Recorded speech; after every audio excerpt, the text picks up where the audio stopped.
कि ये लोग सच में कभी भी जो है महिलाओं को उनका हक देने के पक्ष में थे ही नहीं।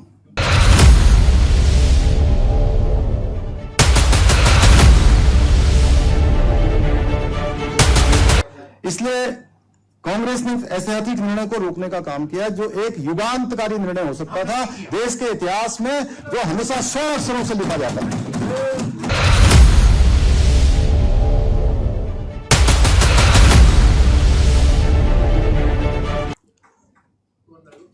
अयम निगम परोवेति गणना लघु चेतसाम उदार चरित्रा नाम वसुधैव तु कुटुंबकम। ये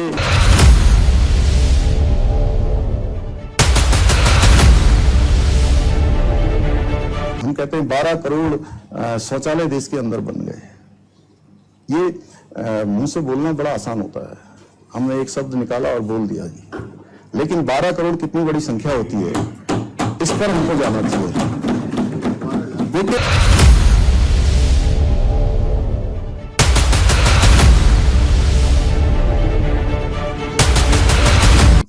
सही तृणमूल के अभिषेक बनर्जी, डीएमके के स्टालिन आदि के पार्टियों के नेता वहां किस प्रकार से खुश हो रहे थे, संपूर्ण देश ने देखा। अध्यक्ष महोदय, कांग्रेस मेजे किसने थपथपाई थी? अरे 5 मिनट होने दिया। मेज थपथपा के खुश हो रहे थे आप लोग, कोई कुछ नहीं आता, थपथपा के खुश हो रहे थे, मेजे थपथपा रहे थे, खुशी मना रहे थे। पेश किए जा रहे हैं, गलत तथ्य पेश किए जा रहे हैं, गलत बात। आपकी बारी आएगी, आप अपनी बात रखिएगा। आपकी जब बारी आएगी आप अपनी बात जरूर रखिएगा। कोई खुशी नहीं होता है, गलत तथ्य पेश नहीं होने चाहिए। ठीक गलत तथ्य पेश नहीं, जो सुनेगा वो भी अपराध कर रहा है। ठीक है, और जो बोल रहा है वो भी अपराध कर रहा है। इनको नेता प्रतिपक्ष बना दो, इनको माननीय सदस्य बैठे, इनको नेता प्रतिपक्ष बना दो भाई। इंजीनियर रवि बहादुर जी, ये सदन है, ये नियमों कानूनों से चलेगा, ये आपके जोर से बोलने से नहीं चलेगा, ठीक है।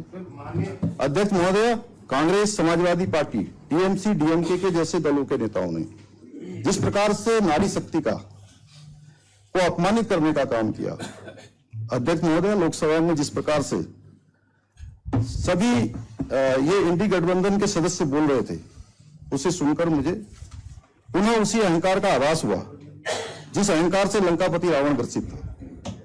लेकिन हमारे कांग्रेस के साथी शायद ये भूल गए, तीनों लोगों को जीतने का दंभ भरने वाले अहंकारी रावण का पतन भी माता सीता के अपमान के कारण ही हुआ था।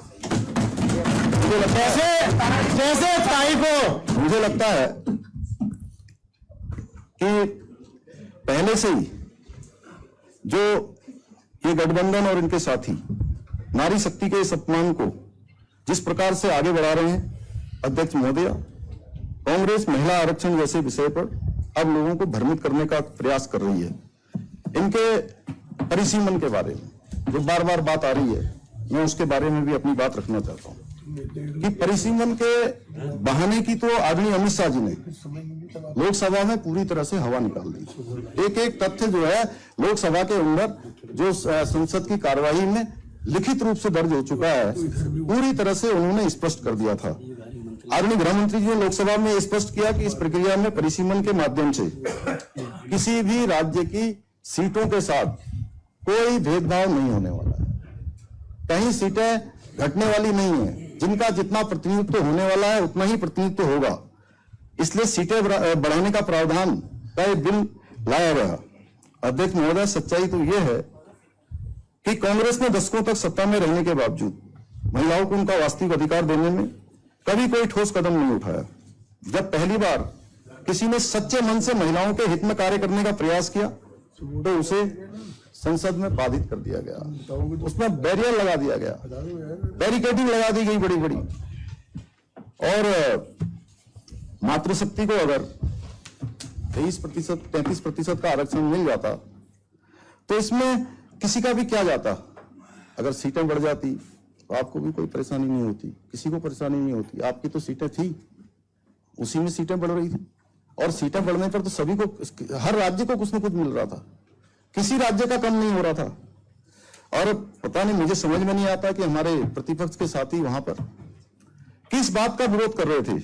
अगर सीटें बढ़ाने का विरोध कर रहे थे तो वो भी बहाना है, क्योंकि बढ़ी हुई सीटें तो आखिर महिलाओं को ही मिलने वाली थी ना, महिलाओं को ही सीटें मिलती। तो फिर आप लोगों ने इस पवित्र अधिनियम को रोकने का आखिर काम क्यों किया? ये प्रश्न मेरा नहीं है, मुझे लगता है ये प्रश्न एक सामान्य व्यक्ति का भी होगा, जो भी महिलाओं की शक्ति की बात करेगा, महिला बंधन की बात करेगा या महिला अधिकारों की बात करेगा, तो उसके मन में बात अवश्य आएगी कि आखिर इसका विरोध क्यों हो रहा था जब सीटें भी बढ़ रही थी, परिसीमन भी हो रहा था और ठीक समय पर सब कुछ हो रहा था। तो फिर आप लोगों ने उस पवित्र अधिनियम को रोका है। अध्यक्ष महोदय, लोकतांत्रिक प्रक्रियाओं के प्रति गंभीरता दिखाने के स्थान पर इनका दृष्टिकोण हमेशा विरोध तक सीमित दिखाई देता है। महोदय, असल में कांग्रेस ने इस बिल का विरोध इसलिए किया कि अगर उनको आरक्षण मिल जाता तो उसका श्रेय भी मोदी सरकार को चला जाता या मोदी जी को मिल जाता। जबकि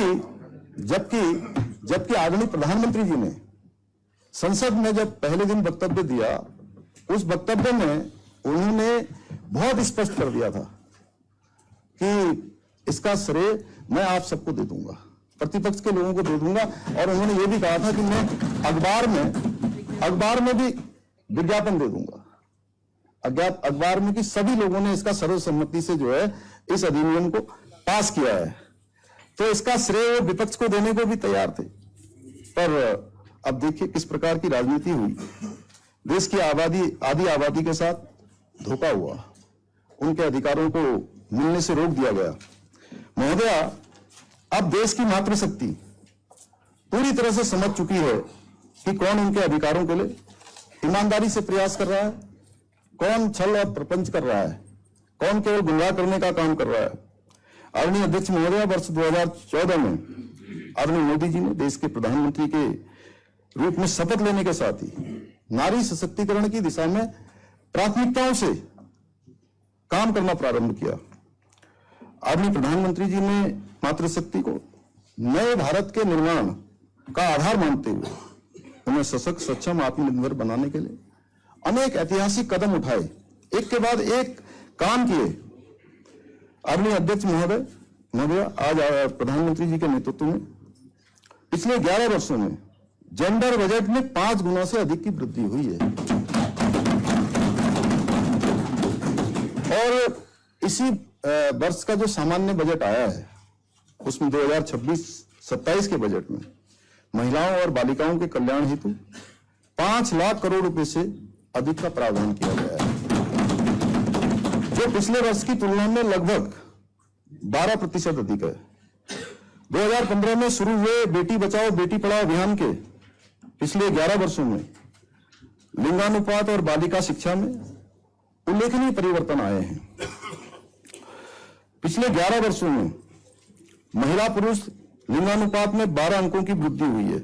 इसके साथ ही प्राथमिक स्तर पर, माध्यमिक स्तर पर स्कूलों में बालिकाओं का कुल नामांकन अनुपात 3% से अधिक बढ़ा है, जो अपने आप में एक ऐतिहासिक वृद्धि है।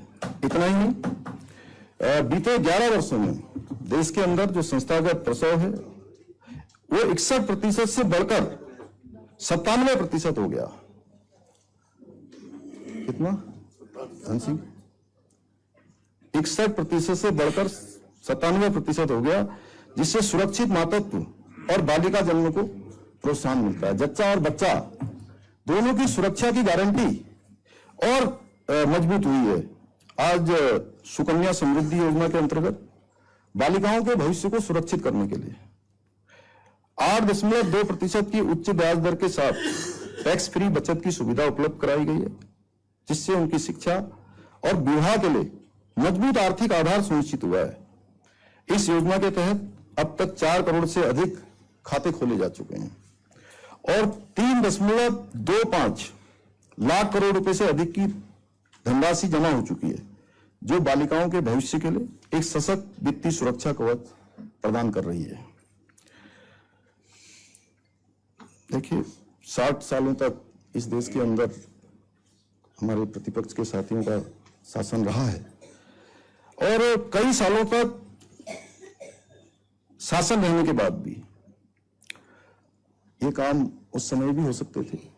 हमारी बेटियों को उस समय भी ये योजना मिल सकती थी, इस प्रकार की योजना आ सकती थी। आखिर किसने काम करने से रोका था? लेकिन आप लोगों ने देश की गरीब बेटी के बारे में कभी नहीं सोचा। आज प्रधानमंत्री उज्ज्वला योजना के माध्यम से देश की करोड़ों करोड़ मातृशक्ति को चूल्हे के धुएं से मुक्ति मिली है, जिससे उनकी सिलेंडर पूरा 100% मिलेगा। मैं सदन में पूरे मैं अरे कहाँ कमी हो रही जी? कहाँ कमी हो रही है? नहीं अरे भाई, अच्छा कांग्रेस सरकार के सामान्य दिनों से ज्यादा मिल रहा है। अच्छा, मैं इस जिम्मेदार सदन में इससे बड़ी कौन सी जगह होगी जहां मैं कह रहा हूं? मेरा वक्तव्य कोई ये हवा वाला वक्तव्य नहीं है।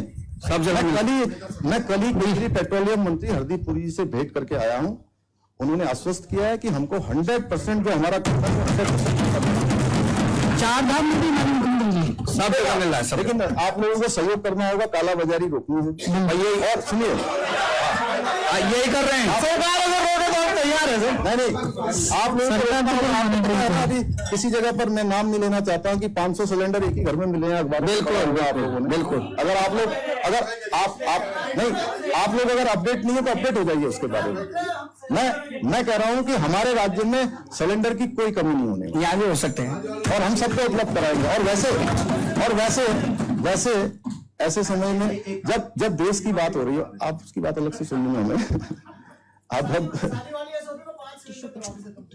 अरे सब हो जाएगा, अभी मेरी बात सुनिए पहले। आप देखिए, ऐसा है, एक तो ये जब महामारी आई थी देश में, तो महामारी के समय में भी पूरी दुनिया सोचती थी कि भारत दुनिया के लिए जिम्मेदारी बन जाएगा, बोझ बन जाएगा। इतनी जनसंख्या है और यहां कोरोना आएगा तो यूएनओ भी ऐसा मानता था, उनकी भी ऐसी सोच थी कि यहां संभलेगा नहीं संभल पाएगा। और भारत पूरी दुनिया के लिए भी जो है एक ऐसा स्थान बन जाएगा कि जहां महामारी इस कदर फैल जाएगी कि बहुत बड़ा नुकसान हो जाएगा। लेकिन देखिए, हमारे देश के नेतृत्व ने यहाँ एक वैक्सीन के साथ दो वैक्सीन स्वदेशी निर्मित हुई, हमारे वैज्ञानिकों ने बनाई, हमारे नेतृत्व ने बनाई। और इतना ही नहीं, भारत में जहां सबसे पहले महामारी पर कंट्रोल हुआ, उसके साथ साथ 100 से भी अधिक देशों को भारत की सरकार ने वैक्सीन भिजवाने का काम किया। और जो हम कहते हैं हमेशा, जो हमारे शास्त्रों में कहा गया है, रवि बहादुर जी आप बहुत विद्वान हैं, मैं बोल रहा हूं तो थोड़ा आपकी बात में अलग से सुन लूंगा। मैं अध्यक्ष महोदय, मैं आपसे अनुरोध करता हूं कि नहीं अलग से सुनने के लिए समय अलग कर दीजिएगा आप। तो मैं माननीय के सदस्य आपको सीएम साहब समय दे रहे हैं, और क्या चाहिए आपको? अलग से समय दे रहे हैं आप, उनसे अलग से बात। अध्यक्ष महोदय, हमारे शास्त्र कहते हैं, हमारी संस्कृति कहती है, अयम निजम परोवेति गणना लघु चेतसाम उदार चरित्रा नाम वसुधैव तु कुटुंबकम।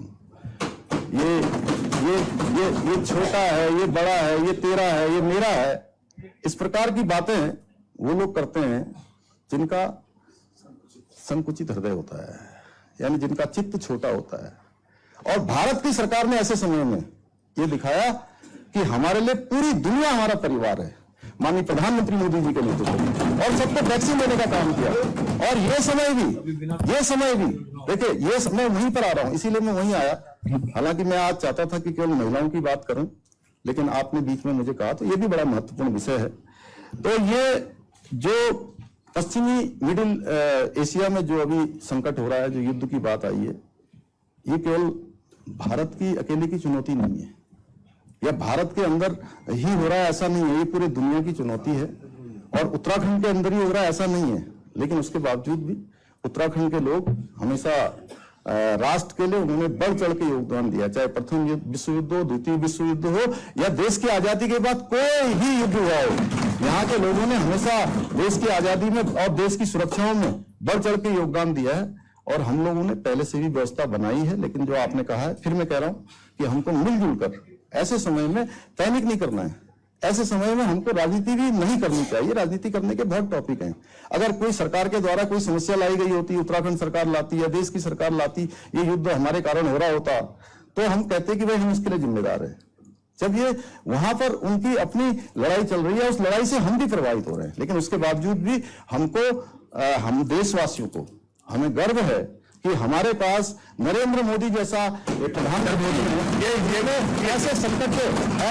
ऐसे संकट के समय में भी हमारे देश के अंदर, जहां दूसरे देशों में युद्ध चल रहा है, हमारे यहाँ पर्व और जो है त्योहार मनाए जा रहे हैं।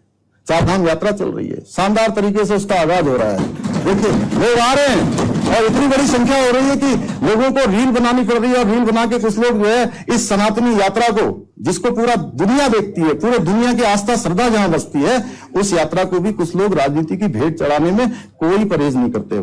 मैं इस सदन से ऐसे लोगों से विनम्र रूप से कहना चाहता हूं कि आपको हमारा विरोध करना है करिए, सरकार का विरोध करना है करिए।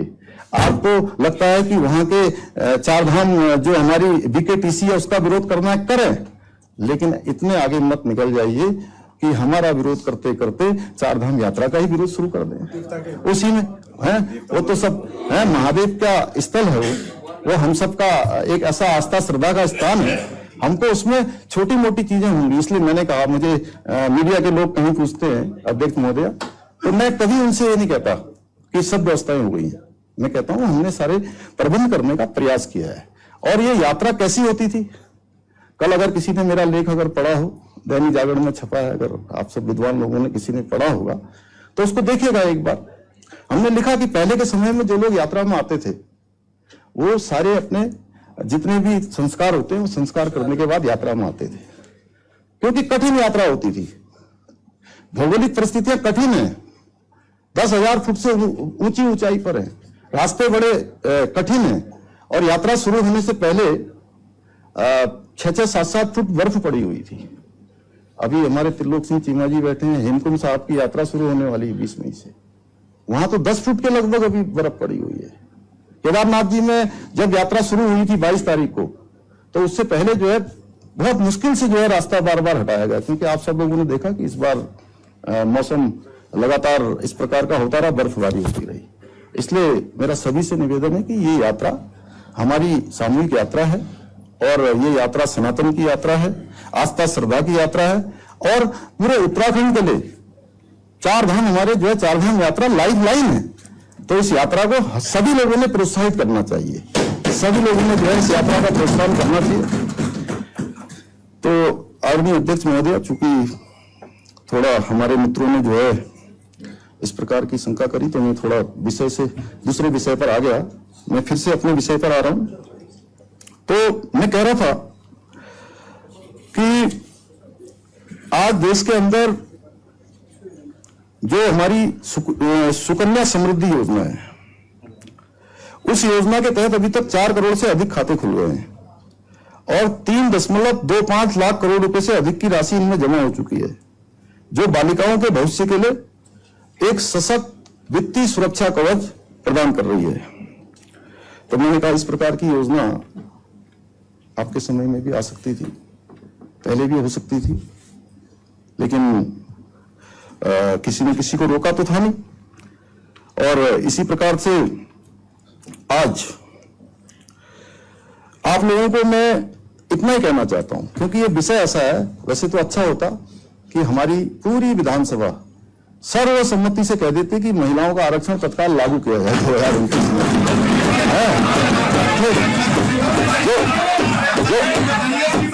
अरे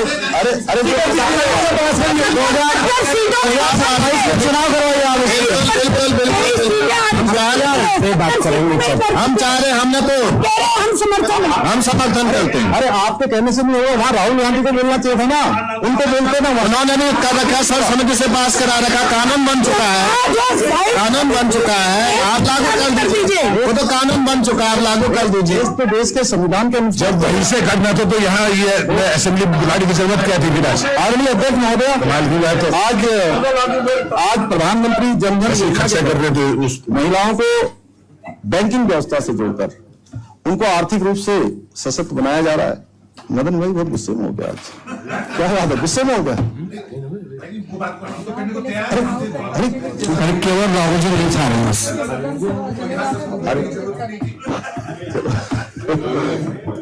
ये सब चाह रहे हैं, राहुल जी नहीं चाह रहे हैं। चलिए ठीक। देखिए तो आदरणीय अध्यक्ष महोदय, आज आदरणीय प्रधानमंत्री मोदी जी ने जो बिचौलियों के जेब में जाने वाली कमीशन थी, उस कमीशन को बंद करने का काम किया है। ये काम पहले भी हो सकता था, ये तो पहले भी हो सकता था। और आपके समय के एक प्रधानमंत्री जी खुद मानते थे, एक प्रधानमंत्री जी ने स्वयं अपने वक्तव्य में कहा था कि हम दिल्ली से 1 रुपया भेजते हैं, उसमें से 85% बिचौलिए खा जाते थे, लेकिन वो नहीं हुआ उस समय। आज आदरणीय प्रधानमंत्री जी अगर किसी बुजुर्ग को, किसी विधवा को, होनहार बेटी को या फिर किसी गरीब को विभिन्न योजनाओं की सहायता राशि भेजते हैं, किसी भी लाभार्थी योजना की राशि भेजते हैं, तो पूरी की पूरी राशि उनके सीधे उनके खातों में पहुंचती है। उसमें 1 रुपए का भी जो है कहीं हेरफेर नहीं होता है। ये बात भी आपके समझ में नहीं आएगी, क्योंकि जो देश की आधी आबादी का अधिकार खा गए हों, उससे उनको इससे क्या फर्क पड़ने वाला है। आज प्रधानमंत्री मातृत्व वंदना योजना के माध्यम से गर्भवती महिलाओं और नवजात शिशुओं के स्वास्थ्य और पोषण का ध्यान रखते हुए आर्थिक सहायता प्रदान की जा रही है, जिससे मातृ एवं शिशु मृत्यु दर को कम करने की दिशा में बहुत महत्वपूर्ण प्रगति हुई है। साथ ही स्वच्छ भारत मिशन, अब हम कहते हैं 12 करोड़ शौचालय देश के अंदर बन गए। ये मुंह से बोलना बड़ा आसान होता है, हमने एक शब्द निकाला और बोल दिया जी, लेकिन 12 करोड़ कितनी बड़ी संख्या होती है, इस पर हमको जाना चाहिए। देखिए, जिससे खुले में शौच की समस्या से मुक्ति मिली और महिलाओं के स्वास्थ्य एवं सम्मान दोनों की रक्षा हुई है। पर खुले में शौच जाने का दर्द क्या होता है, ये बात वो लोग नहीं समझ सकते जो चांदी की चम्मच लेकर पैदा हुए हैं। महोदय, आज startup India, stand up India जैसी पहलों के माध्यम से महिलाओं को उद्यमिता के क्षेत्र में भी आगे बढ़ाने के लिए उनको प्रोत्साहित किया जा रहा है, जिससे वे अब रोजगार मांगने वाली नहीं बल्कि रोजगार देने वाली बन सकें। साथ ही प्रधानमंत्री मुद्रा योजना, इसके तहत बिना वारंटी के ऋण उपलब्ध कराकर लाखों महिलाओं को अपना स्वयं का व्यवसाय शुरू करने का अवसर मिला है, जिससे उनकी आर्थिक आत्मनिर्भरता को नई मजबूती मिली है। और अपनी पार्टी के उनके एक अखबार को चलाने के लिए जो बैंक से लोन लेकर उसे न चुकाने वाले इन महिलाओं के लोन की भला क्यों फिक्र करते। आप सबको पता है महोदय, आज जल जीवन मिशन के माध्यम से हर घर तक स्वच्छ पेयजल की व्यवस्था सुनिश्चित कर महिलाओं को पानी लाने की दैनिक कठिनाई से राहत दिलाने का प्रयास यदि कर रहा है तो मोदी जी के नेतृत्व में भारतीय जनता पार्टी और एनडीए की सरकार कर रही है। आज लखपति दीदी योजना के माध्यम से स्वयं सहायता समूह से जुड़ी महिलाओं को आर्थिक रूप से सशक्त बनाकर आत्मनिर्भर बनाने का काम पूरे देश में चल रहा है। क्या देश में 60 वर्षों से अधिक समय तक हुकूमत करने वाले उन्होंने कभी क्या इस बारे में सोचा था? आज नमो ड्रोन दीदी योजना के माध्यम से ग्रामीण महिलाओं को आधुनिक तकनीक से जोड़कर उन्हें ड्रोन संचालन का प्रशिक्षण दिया जा रहा है, जिससे वे कृषि कार्यों में उर्वरक, कीटनाशक, छिड़काव जैसी सेवाएं प्रदान कर आत्मनिर्भरता की दिशा में आगे बढ़ रही हैं और ग्रामीण अर्थव्यवस्था में सक्रिय भूमिका निभा रही हैं।